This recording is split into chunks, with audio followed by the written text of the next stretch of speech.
This year has been tumultuous to say the least.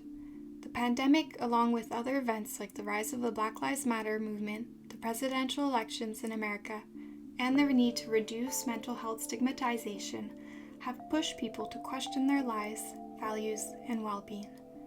What we once knew, what our daily life looked like, the freedom we had to travel the world, it has all temporarily been taken away from us.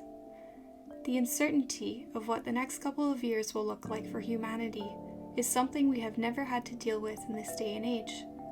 It is uncharted territory. We are in uncharted waters.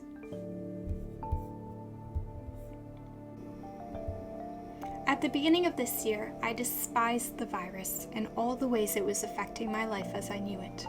Don't get me wrong, I still loathe this virus and all the lives it has taken. I can't help but feel sorrow for the people who have lost family, friends, for people who have to spend their days isolated, and who have come to know what loneliness is all too well. Additionally, it is discouraging that this pandemic has led many down a dark hole of depression or caused many to develop mental health symptoms or illnesses they never experienced before. While I have been fortunate enough to not lose anyone amidst this whirlwind of COVID-19, I, like many others, lost myself. I was thrown into the unknown when I began experiencing debilitating anxiety. My anxiety took away everything that I thought I knew about myself. My summer was filled with more fear, hate, sadness, and anger than ever before. I truly learned what people meant when they say that anxiety is like a prison for your mind. Whatever I did and tried, it never seemed to be able to shake off the physical and mental symptoms I was experiencing.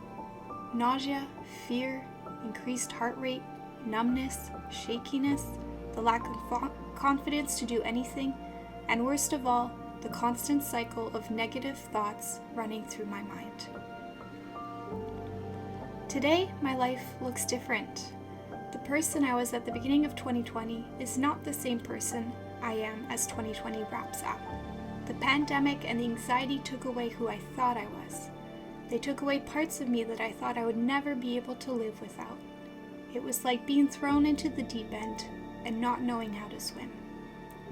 Along with counseling, prescription medication, the support of my family, my boyfriend and his family, and the support of my friends in this class, the reflective practitioner, I came to find myself again. In this small amount of time, I have seen myself grow, and I have had the pleasure to get to know an even better version of myself. I once read that reflection is a skill for life. Before taking the reflective practitioner, I had no idea what that meant. Now I realize that it could not be more true.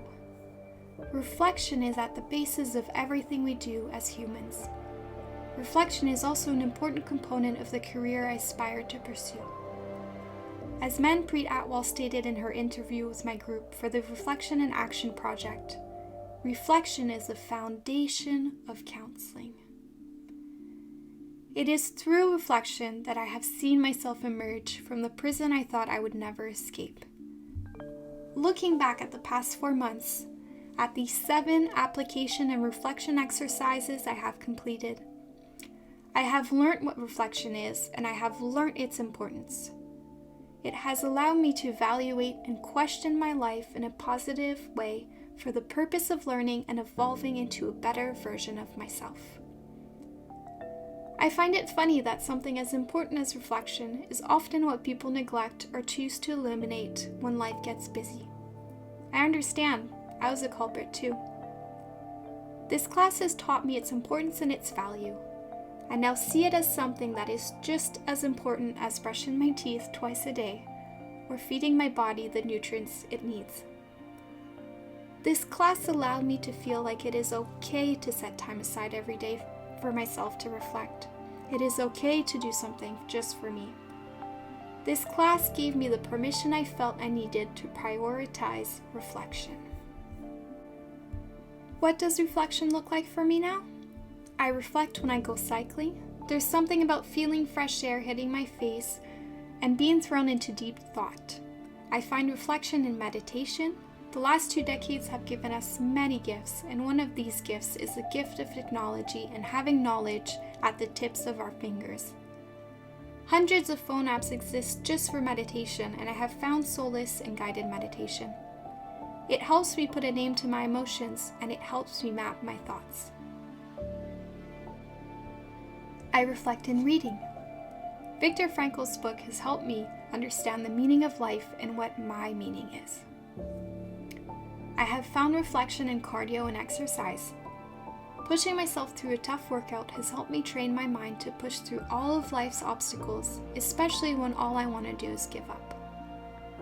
Reflection is in the self-help journals I have found, like Moria Seal's 52 lists for calm. This journal has helped me find inspiration and has helped me find ways to create a peaceful life. I reflect when I let loose and lose myself in music. It is teaching me to express myself. Reflection is when I video chat with my friends and family and get their thoughts and opinions. They help me see a different perspective.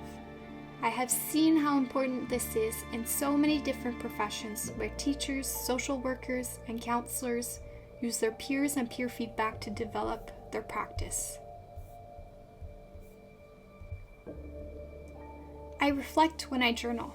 Journaling helps me gather my thoughts. It helps me reflect on things I wish to change and improve, and it helps me reflect on the things that do work and that I wish to keep doing.